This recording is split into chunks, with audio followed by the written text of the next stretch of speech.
इस गौरवशाली अवसर पर 4 राज्यों और एक केंद्र शासित प्रदेश के स्वामित्व के लाभार्थी प्रॉपर्टी कार्ड धारकों के साथ परम आदरणीय प्रधानमंत्री जी के संवाद कार्यक्रम की शुरुआत के लिए मैं सर्वप्रथम मध्य प्रदेश के सीहोर जिले के लाभार्थी प्रॉपर्टी कार्ड धारक श्री मनोहर मेवाड़ा जी को आमंत्रित करता हूं।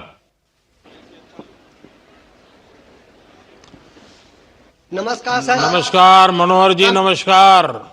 नमस्कार सर, मेरा नाम आप मनोहर कैसे मेवाड़ा है। हैं? बहुत अच्छे हैं सर। अच्छा, परिवार में कौन कौन है? मेरे परिवार में मैं हूँ, मेरी पत्नी है और 2 बेटे हैं मेरे। एक बेटा का शादी हो गई है और उसकी बहू भी है और उसका मेरा पोता भी है। मनोहर जी, मुझे बताया गया है कि आपने प्रॉपर्टी के पेपर पर लोन लिया है। इस जी सर, लोन लिया से ना। कितनी मदद मिल सी आपको?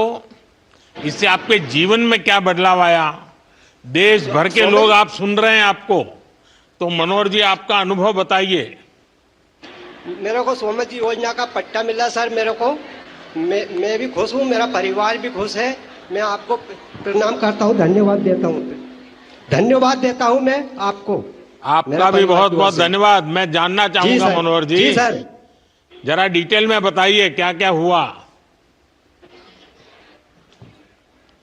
डिटेल में सर, मतलब मेरे को पट्टा मिला था। पट्टे पे मैं लोन लिया था सर। मैंने लोन लिया था डेयरी फार्म का लिए। मैंने 10 लाख का लोन लिया है। मैं भी 10 लाख? हाँ, 10 लाख का लोन लिया सर मैंने। हाँ, फिर क्या किया उसका? साहब, मैंने डेयरी फार्म खोला हुआ है।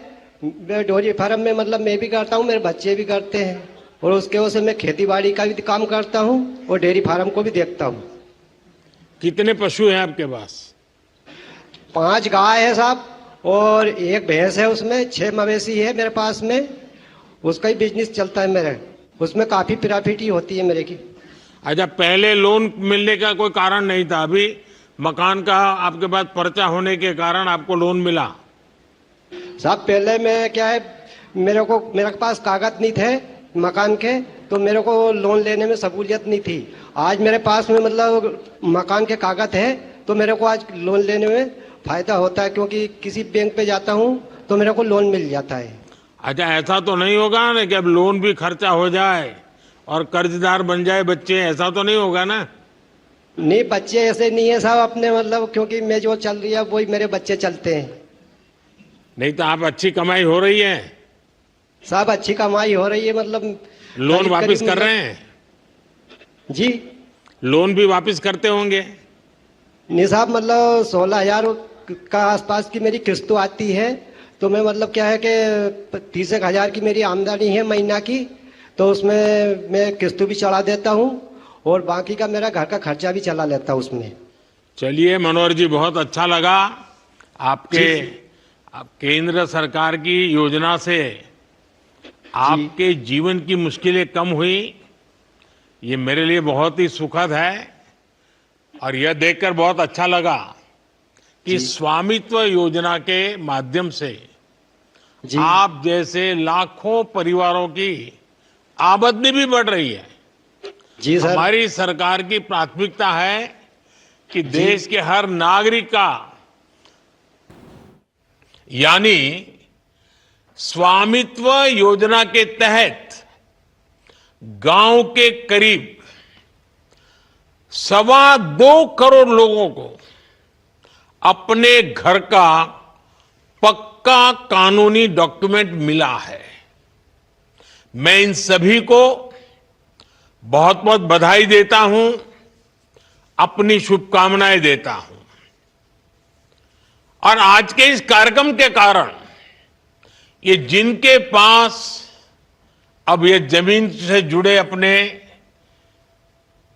सरकारी पत्र आ गए हैं, तो वो कैसे इसका लाभ ले सकते हैं, अभी मेरी बातचीत हुई, उसमें से जरूर आपको आइडियाज मिलेंगे। साथियों, 21वीं सदी की दुनिया में क्लाइमेट चेंज, पानी की कमी, स्वास्थ्य का संकट, महामारी, ऐसी कितनी ही चुनौतियां हैं, लेकिन विश्व के सामने एक और बहुत बड़ी चुनौती रही है। ये चुनौती है प्रॉपर्टी राइट्स की, संपत्ति के अधिकृत कागज की। कई साल पहले संयुक्त राष्ट्र ने दुनिया के अनेक अनेक देशों में भू संपत्ति को लेकर एक स्टडी की थी। इस स्टडी में सामने आया कि दुनिया के अनेक देशों में लोगों के पास प्रॉपर्टी के पक्के कानूनी दस्तावेज है ही नहीं। संयुक्त राष्ट्र ने एक साफ कहा कि अगर गरीबी कम करनी है तो वो इसके लिए लोगों के पास प्रॉपर्टी राइट्स होना बहुत जरूरी है। दुनिया के एक बड़े अर्थशास्त्री ने, इकोनॉमिस्ट ने, उन्होंने तो प्रॉपर्टी राइट्स की चुनौती पर एक किताब पूरी लिखी है। और इस किताब में वो कहते हैं कि गांवों में लोगों के पास जो थोड़ी बहुत संपत्ति होती है वो 1.5 कैपिटल होती है। यानी ये प्रॉपर्टी एक प्रकार से मृत संपत्ति होती है, क्योंकि गांव वाले गरीब लोग उस संपत्ति के बदले में कोई लेन देन नहीं कर सकते। ये परिवार की इनकम बढ़ाने में मदद नहीं कर सकती। साथियों, दुनिया के सामने मौजूद इस बड़ी चुनौती से भारत भी अछूता नहीं था। हमारा भी हाल वैसा ही था। आप भी जानते हैं कि भारत के गांवों में लोगों के पास लाखों लाख करोड़ रुपए की संपत्ति होने के बावजूद भी उसकी इतनी कीमत नहीं थी। वजह ये, क्योंकि लोगों के पास अक्सर घरों के कानूनी दस्तावेज होते नहीं थे। इसलिए घर की मिल्कियत को लेकर भी विवाद होते रहते थे। कई जगहों पर तो दबंग लोग घरों पर ही कब्जा कर लेते थे। बिना कानूनी दस्तावेज के बैंक भी ऐसी संपत्ति से 4 कदम दूर रहते थे। दशकों दशक से ऐसा ही चल रहा था। अच्छा होता पहले की सरकारों ने इस दिशा में कुछ ठोस कदम उठाए होते, लेकिन